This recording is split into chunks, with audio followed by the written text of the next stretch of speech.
जैसे ही door episode 64 की कहानी आगे बढ़ती है, दर्शक खुद को एक ऐसे Watch the भावनात्मक review भंवर of में फंसा Door, हुआ महसूस episode करता है, 64. जहां हर किरदार अपने अपने गुनाहों, मजबूरियों, पछतावों और टूटे हुए रिश्तों का बोझ उठाए चल रहा है।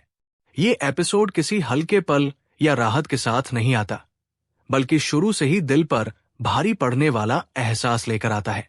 दुआओं, बद्दुआओं, रिश्तों की कड़वाहट और इंसानी लालच के बीच ये किस्त एक ऐसा आईना बन जाती है जिसमें समाज की कई कड़वी सच्चाइयां साफ दिखाई देती है।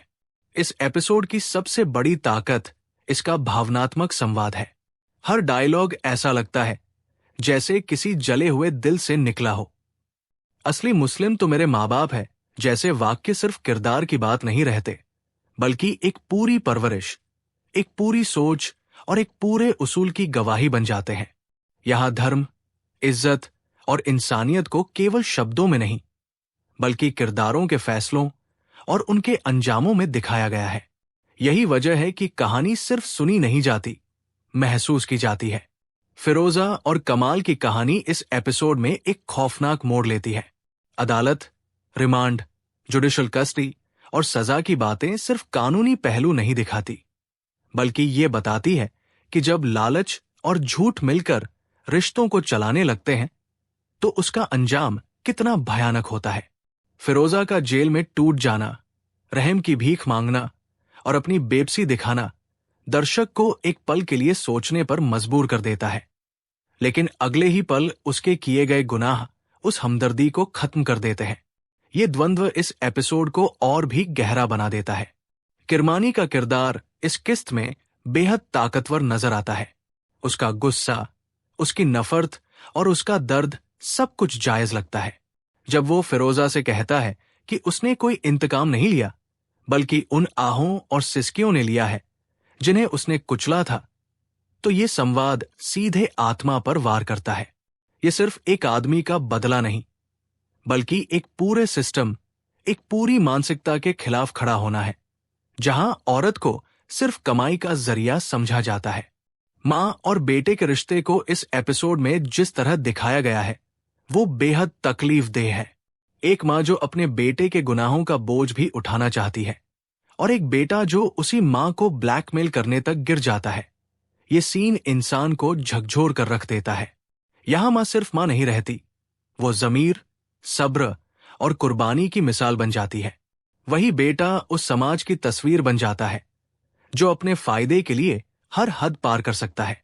घरेलू सीन जैसे रसोई में खाना खराब हो जाना, डांट फटकार और तानों के बीच की बातचीत कहानी को जमीन से जोड़ देती है।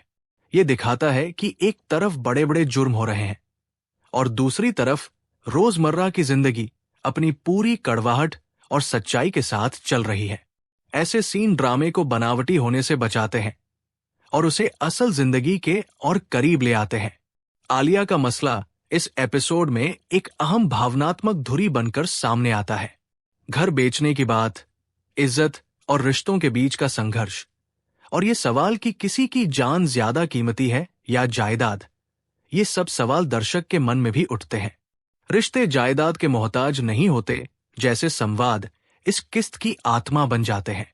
ये सिर्फ कहानी का हिस्सा नहीं, बल्कि एक जिंदगी का सबक बनकर उभरता है। इस एपिसोड में पैसे की ताकत और उसके गलत इस्तेमाल पर भी गहरी चोट की गई है। ये साफ दिखाया गया है कि पैसा बहुत कुछ खरीद सकता है, लेकिन मोहब्बत, सुकून और इज्जत नहीं।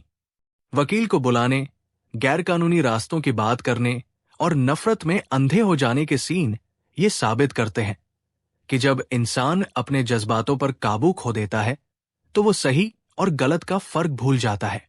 कुल मिलाकर डोर एपिसोड 64 एक बेहद भारी, भावनात्मक और सच्चाई से भरा हुआ एपिसोड है। ये सिर्फ कहानी को आगे नहीं बढ़ाता, बल्कि किरदारों के अंदर छुपे अंधेरों को भी उजागर करता है। ये एपिसोड दर्शक को मजबूर करता है कि वो अपने आसपास के रिश्तों, फैसलों और उसूलों पर दोबारा नजर डाले। अंत तक पहुंचते पहुंचते दिल भारी हो जाता है, दिमाग सवालों से भर जाता है और ये एहसास गहरा हो जाता है कि इंसान जब लालच, झूठ और खुदगर्जी के रास्ते पर चलता है तो उसका अंजाम चाहे देर से आए लेकिन बहुत बेरहम होता है। यही इस एपिसोड की सबसे बड़ी ताकत है, जो इसे लंबे समय तक याद रहने वाला बना देती है।